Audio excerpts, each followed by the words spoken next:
Kamusta mga batang Quiapo?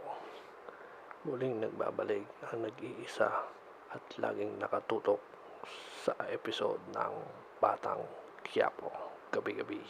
Ito ang magandang kaganapan na nangyari kay Tanggol sa Batang Quiapo episode 394, kung saan lumabas si Tanggol na Lucky 9 at siya ang bangka.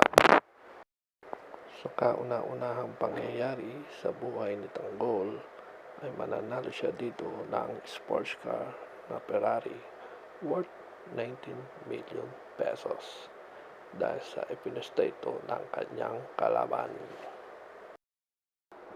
Ang akala ng mga kalaban ay mananalo na sila. Ang ganda kasi ng kartada nila, kartadang 8. Pero naramdaman ni Tanggol na matatalo siya, kaya humirit pa siya na isang baraha.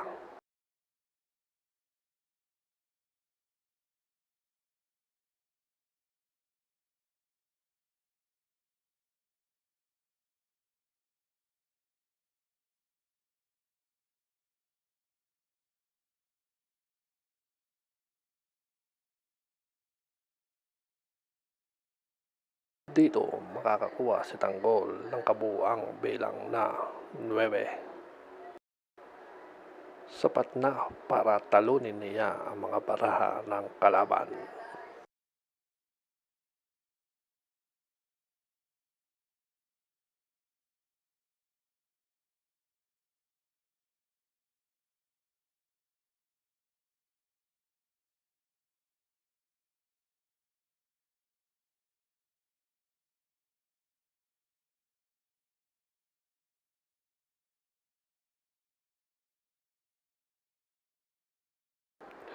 Paano ba yan?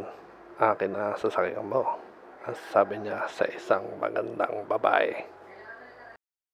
Nanalo na siya, nasa kanya pa ang perlas. Sasakyan na ni Tanggol ang kanyang napanalunang Ferrari.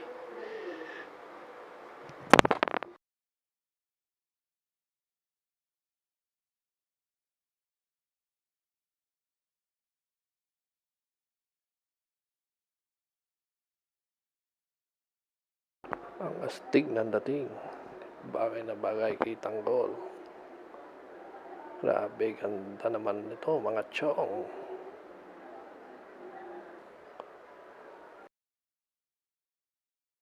Hanggang dito na lang muli mga batang Quiapo.